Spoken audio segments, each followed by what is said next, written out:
Welcome back to another video, guys. It's Najib Talk Sport, aka Pablo. Today we're going to be talking about the big debate that's going on in the Manchester United fan base, and that's whether Ten Hag should stay or Ten Hag should leave. On my right, we are joined by a fellow Ten Hag fan. His name is Dylan. Obviously, you'd like to say a few words about yourself. Yeah, so I'm a Ten Hag inner, a Man United fan from when I was born, will be one till I die. And yeah, just love everything United, the history of the club, study the club, watch every game, and yeah, that's about it.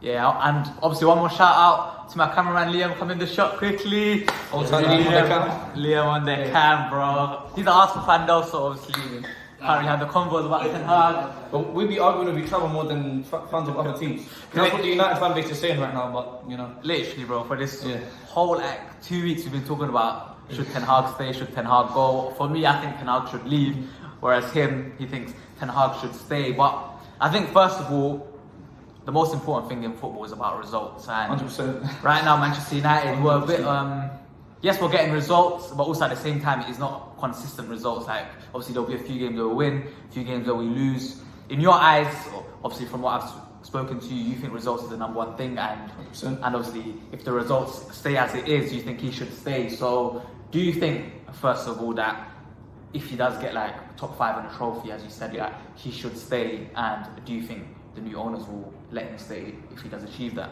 So we've heard a lot of talk about whether or not he fits the new owner's plans, and obviously we know certain other managers, will get to that afterwards, he might be his replacement. But as far as I see it, it's his second season at the club. First season, finished third, won the Carabao Cup. You know, I think as a philosophy of Man United, the history of Man United, we give managers time. We're not Chelsea. You know, obviously look back to like Ranieri finishing second and winning the cup before they even won anything and getting sacked. Like, we're not about that. And obviously the football hasn't been fun. And obviously everyone talks about like how we're doing the high press and the low block. Obviously there's some gaps in the midfield. You know, Bruno going AWOL. The football to watch is not very aesthetically pleasing, but the results are there. We look at our previous win against Everton, a 2-0 win, 2 penalties, deserved penalties. We should have got 4 penalties. Yeah, the second half was boring. We didn't get any chances. We conceded a lot of shots, but that's stats to stats. None of them shots look like they were going in. When Onana's kept active and a lot of shots coming at him, he's usually saving all of them. And Evans and Varane, you know, doing their thing, defending the 6-yard box. Again, I know you don't want to watch our centre backs have to defend the 6-yard box. It's not fun, but the results are there. So to me, as long as we're just grinding out the results,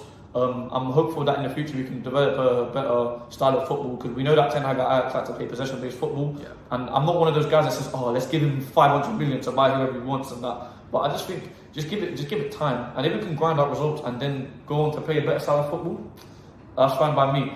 But yeah. So you touched on results. Yeah, last season, like the season that we had, no one would have thought it. Obviously, we won the Carabao Cup, we got to FA Cup final, we finished third in the league. To be honest, everyone at the start of the season didn't even have us in the top 4 prediction. So last season we played very good football. But the problem for me comes where last season you have to build on it. So we spent a certain amount of money last season, maybe like 170, 180 million. That's fair enough. And after we got third place, and that's justified. So it was a good window. Okay, maybe not a good window, but obviously if you ignore him, which is very hard to do, but it's a good window.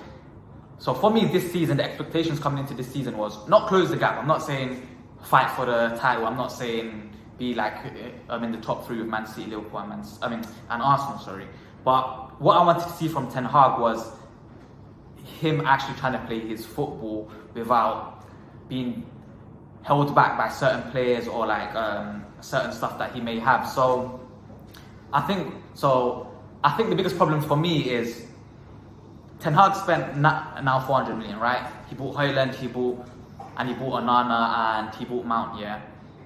If you're going to be spending 400 million and you're going to be entering 24 months into your reign as the Manchester United manager, we need to see an upgrade in style. We need to see an upgrade in the football that we're seeing. And instead, what I've seen is that we've regressed. Casemiro looks worse. Bruno looks worse. Rashford looks worse. The only player that's really improved is Dalot, to be honest. And it was even then last season he was decent. So I understand what you're saying. And if he does get top 4 or top 5, because obviously top 5 can get you Champions League, he might stay. If he wins the FA Cup, I think he deserves to stay, because top 5 in Champions League football and a trophy deserves to stay. My issue is the way that we're playing. 100%. You see, from your point of view, what needs to improve in terms of how we play that means that you're fully convinced that he should stay? So obviously you want to see more fluency in our style of play. You want to see us holding possession successfully, actually moving the ball up the pitch, and being able to find Haaland. Obviously he's not fit right now, but being able to find Haaland properly, and get in a position where we can knock it about to the point where we're putting on the plate for him. And that's about it really. Just more fluent football, finding Haaland. The two number 6s, obviously we want one of them being box to box, and we want one of them holding it and locking it off and not letting anyone get through. That conventional pairing in the midfield. We want a number 10. Bruno's doing absolutely terrible right now. We want a number 10 who can always find the pass, and we want the numbers, whoever is in the number 6 or anywhere else on the pitch behind him, to be able to find him. But obviously he's going able, so they can't really do that. So we want a number 10 who's actually conducting the attack and playing in the middle of the pitch and distributing the ball to the wingers appropriately and playing the safe pass, not playing these ambitious passes like, let me just lob it through here. No. We want, look how Maddison plays. Look, he's there, and I'm not going to try and do this like this pass that's going to have a 5% chance of getting to the player. I'm going to play it to the side, and we're going to keep possession in the final third, and then we're going to, because if you look at our possession stats in the final third, it's a joke. I'm not a stat man, but yeah. Obviously, you're talking about also that final pass. You don't want him to just play the hoofball or something like that. Yeah. But with Ten Hag, I don't know if it was at the beginning of this season or like midway through, he said he wants Manchester United to be like the best transition team. Yeah. And typically the way he sets up his team is that the more creative players, in terms of the players that can play that long pass or the players that can play that like diamond pass, whatever they call it, is Bruno. Casemiro at times he can play that pass, and what we've seen sometimes is Casemiro and Bruno are actually deeper than like the likes of Manu. So whilst I understand Bruno has done hoofball in the past, obviously he's done hoofball in the past under Solskjaer, and last season he did adapt, but we still saw that bit of hoofball. Do you think it's both instructional and personnel, or do you think it's like one or the other? Okay, so the unfortunate thing is that I do think, even though I back Ten Hag, is that he might encourage Bruno to be able to do it, because he's doing it, he's constantly doing it, he's not being dropped. Again, we don't have much else option to put in number 10. But yeah, I think we just need to play a smarter pass in transition, and those passes here and there do work. They can cut through defences. It looks great when it works. How often does it work? If Ten Hag is encouraging that, then every manager has their flaws. Then maybe we should make an improvement on that, and yeah, you man, I can't lie, chill. Sorry. You got some donuts in the background, bro. We got a Chelsea fan, a Luton fan, and an Arsenal fan. 2 Arsenal fans. Well, he's not distracting us. The mix of a Chelsea fan, a Luton fan, and an Arsenal fan, that's a bunch of misfits right there. I can't remember what I was talking about now.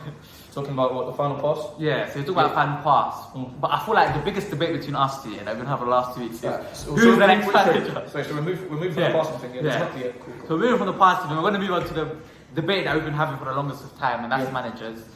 Obviously, the names that have been linked to most recently are De Zerbi. Recently, Southgate has been linked to us. This guy is a De Zerbi hater. We've had links to Nagelsmann, and obviously quite a few of the managers. The biggest talking point is De Zerbi, because all of the outlets, all of like the reliable journalists are saying that he's like the number 1 pick. When we got the CEO from Man City, his name is Omar, he's number 1 pick to replace Pep at Manchester City was actually De Zerbi. Now, for me, he's not my number 1 choice, but he is my top 2 basically. For me, first is Nagelsmann, but obviously barely any links to him. Next is De Zerbi. The reason why I like De Zerbi, before I let him speak, and I like, obviously he's gonna back out when he thinks about De Zerbi, innit? But the reason why I like De Zerbi is because no matter who he has, no matter what type of players he has, his style of play is consistent. They still try to play out from the back. They still try to create isolations for their winger. They still try to bait the press. And naturally, with better players, the execution will be better. So if the intent is there, but the execution is not there, for me, that's a problem with the players. Yes, sometimes his style of play, he has to adapt. And I think at a bigger club, when he feels the pressure, he will actually adapt, because that the 2 clubs that he's known for, Sassuolo in Italy and obviously Brighton at England, he's not really had to adapt. Like the mantra of Brighton is sign young players, make them better, and sell them for 100 million, like we've seen with Caicedo and I don't know who else they've sold. But this is where you have a problem with. You want him, first of all, you don't think his football is ideal, and second of all, you want him to adapt. You don't think he's that type of manager. So, I'm going to preface this by quoting Ty from AFL, from Arsenal Fan TV. De Zerbi's a nobody. He's a nobody. Yeah. Listen. I just don't like how because, okay, it is right, you do want to see people trying to play an ambitious style of play, passing it around, passing it up in the back. But when it punishes you so many times consistently, and when I can predict Brighton are going to concede early today, and I'm proved right so many times, you've got to think there's a point where he adapts. I understand your argument about like that's the system of Brighton, Tony Bloom's whole system of you've got these 4 or 5 million players on themselves for 100 million, so they want to give individual performances. But surely as a team they want to finish somewhere. Now when you're looking at games like, I could be here all day, but when they conceded too early to Marseille in the Europa League. You can talk about when they drew 1-1 with Sheffield, they conceded in the first couple of minutes. They lost to Fulham. Yeah, they lost to Fulham. Roma obviously 4-0, just their recent result. And then you look to when Luton beat them 4-0, we've got a Luton fan over there, hold tight. So yeah, they conceded in literally about 45 seconds. They played 30 passes around the back and conceded. And when they kicked off next, they were playing the same style of football. So it's like you don't learn. I want to see from the ZERBI, okay, we're trying to play up from the back at the start of the match and we're getting rushed and we're conceding every time and it's costing us. We're not getting results. We've been hammered multiple times and we fumbled, not fumbled leads. We've conceded early to the point where for the Marseille game when they drew 2-2, they dominated 75 minutes in that match. But because they were playing such ambitious football early, you concede 2 goals. You can't just come back from 2 goals every week. It's not a thing. So yeah, it's just really over. He's a decent manager, but because he's playing ambitious style of football, he's so overrated. People can be like, "Oh, this is a new style of football. This is it's against all the Brexit football we see from these mid-table clubs." But would you say that it's overrated? Because obviously the likes of Pep and others, they've learned from him and they've adopted his build-up pattern. Pep, I think last season said that his build-up is probably the best in the world that he's seen at the moment. 100%. And also you got to understand that obviously the club that he's at, he's made them from a mid-table club. A team that was finishing 15th, 14th, 12th, 11th, things like that. He came top 6 with them. Now again, he's 8th, 9th. And to be honest, with Brighton, their aim is not to finish in Europe. Their aim is not to finish in the top 4, basically, top 5.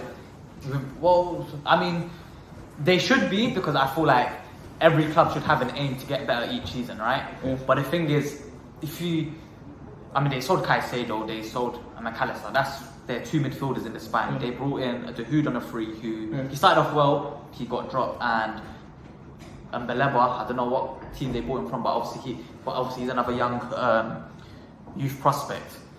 Brighton for me are a team where each season their aim is not to get better though. No. I feel like their idea and the way that they think is of a mentality that they need to sell first before getting So they're here to make profit and they're not here to win. So that's why I think the ZERBI has the leeway to play his football. Okay. And obviously the players that shines, yes, obviously they'll sell them for a lot. And the players that don't shine, it's fine.